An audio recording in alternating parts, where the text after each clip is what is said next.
ഭാര്യയുടെ മനസ്സിൽ എനിക്ക് രണ്ടാം സ്ഥാനമേ ഉള്ളൂ അല്ലേ?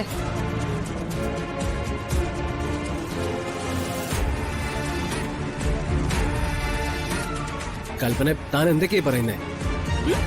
എന്താ ഞാൻ പറഞ്ഞ കാര്യല്ലേ? എന്റെ ഭർത്താവ് എവിടെയെങ്കിലും പോയിട്ട് തിരിച്ചു വരുമ്പോ ഒരു സമ്മാനം കൊണ്ടുവന്ന് തരുന്നത് എനിക്കത് വലിയ കാര്യ.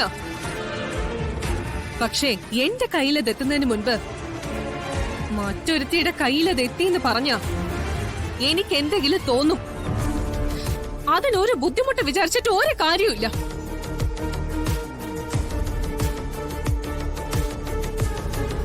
കൽപ്പനെ, നീ എന്തൊക്കെയാ പറയുന്നേ? രാധിക അന്യായ കുട്ടിയാണോ? ഒരു ഭാര്യയുടെയും ഭർത്താവിന്റെയും ജീവിതത്തിൽ ഇവൾ അന്യയാണ്.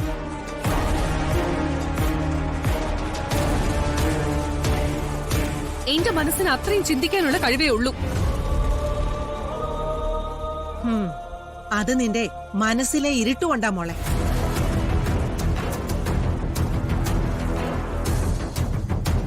ഓരോ ബന്ധങ്ങളുടെ അടിസ്ഥാനം എന്തെന്ന് മനസ്സിലാക്കാൻ പറ്റുമായിരുന്നെങ്കിലേ നീ ഇങ്ങനെ പറയില്ലായിരുന്നു. ഒന്ന് നിർത്ത് മുത്തശ്ശി.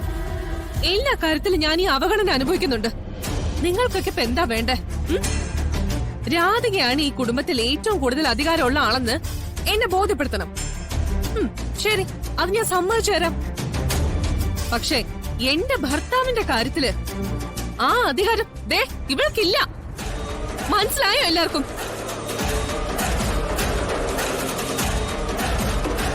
കൽപ്പന, ഇറ്റ്സ് ഇറിറ്റേറ്റിംഗ്. ഈ നിൽക്കുന്ന രാധിക ആരാണെന്നറിയത് എനിക്ക്.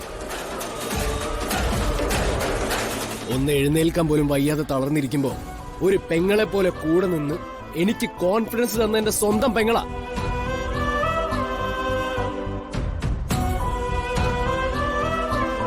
ആ അർത്ഥത്തിലാണ് ഞാൻ അവൾക്ക് സമ്മാനങ്ങൾ കൊടുത്തത്. എനിക്കൊന്നും കേൾക്കണ്ട.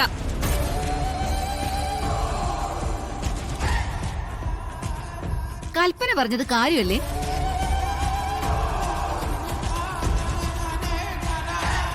ഏതെങ്കിലും പെണ്ണിന് സഹിക്കാൻ പറ്റുന്ന കാര്യമാണോ അത്?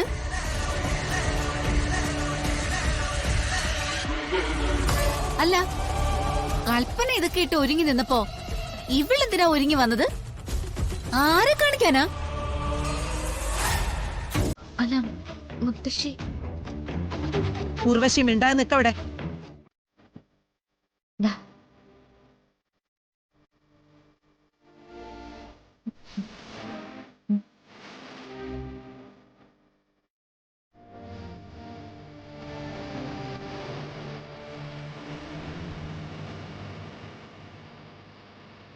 കണ്ട മോളെ, നിന്നേക്കാൾ എത്രയോ പ്രായത്തിന് താഴെ അവള് കാണിച്ച പക്വത കൊണ്ടോ? നീ പറഞ്ഞല്ലോ രാധിക എല്ലാവരും ഇഷ്ടപ്പെടുന്നുവെന്ന്. അത് അവളുടെ മനസ്സിന്റെ വലിപ്പം കൊണ്ടാ. ഇനിയെങ്കിലും അത് തിരിച്ചറിയാൻ പഠിക്ക. മോളെ, നമ്മളൊന്നും നേടണമെന്ന് ആഗ്രഹിക്കുന്നതിൽ കുഴപ്പമൊന്നുമില്ല. പക്ഷേ അത് വേറൊരാളെ തോൽപ്പിച്ചുകൊണ്ടാവണമെന്ന് വാശി പിടിക്കുമ്പോഴാണ് കുഴപ്പം. ഇനിയെങ്കിലും ഒന്ന് മനസ്സ് തുറന്ന് ചിന്തിക്കാൻ ശ്രമിക്കുന്നേ.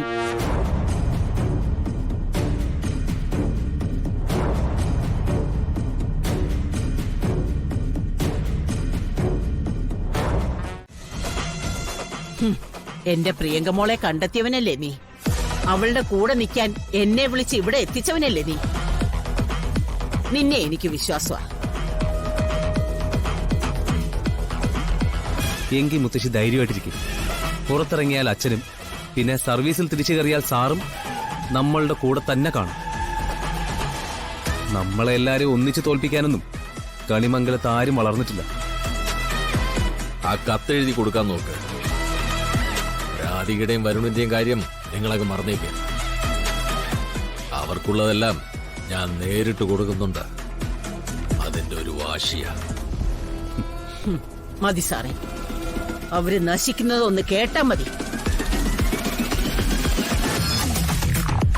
അതിനുവേണ്ടി എന്ത് ചെയ്യാനും ഈ സുകുമാരി റെഡിയാ. എന്റെ ദൈവമേ, അവരുടെ നാശം നീ എന്റെ കണ്ണിലൊന്ന് കാണിച്ചു തരണേ.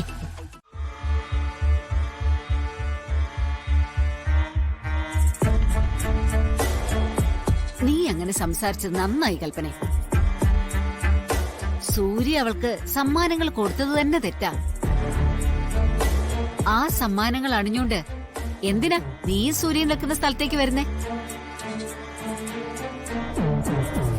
എവിടേക്കെങ്കിലും പോകുമ്പോ അവൾ ആ ആഭരണങ്ങൾ എടുത്തിട്ടാ മനസ്സിലാക്കാം. ഇതിപ്പോ സൂര്യ കാണിക്കാൻ തന്നെ വന്നതല്ലേ? എന്നിട്ട് അതിന്റെ ന്യായീകരണമായിട്ട് ഏട്ടത്തി അമ്മയും. പറഞ്ഞിട്ട് കാര്യമൊന്നുമില്ല. അവരുടെ മനസ്സിൽ ഒന്നാം സ്ഥാനക്കാരി രാധികയല്ലേ? നിന്നെ ഇടിച്ചു താഴ്ത്താൻ ഒരു അവസരം കിട്ടിയാ അവരത് വേണ്ടെന്ന് വെക്കൂ. ദേ, ഈ നിലയ്ക്ക് പോയ കൽപ്പനയെ നീ ഉറപ്പിച്ചോ. അധികം താമസിയാതെ കണിമംഗലത്ത് നിന്ന് നീ പുറത്താവും. നാളെ ഒരു ദിവസം നീ ഇവിടെ വേണ്ടെന്ന് അവള് സൂര്യോട് പറഞ്ഞ അതിന് യാതൊരു സംശയം ഉണ്ടാവില്ല. അവൻ ഇവിടെ നിന്ന് നിന്നെ പുറത്താക്കിയിരിക്കും.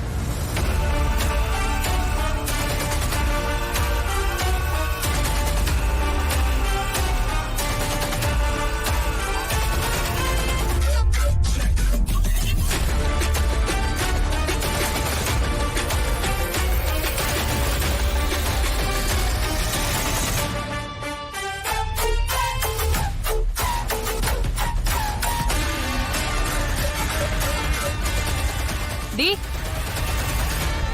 നീ ഒന്ന് അവിടെ നിന്നേ.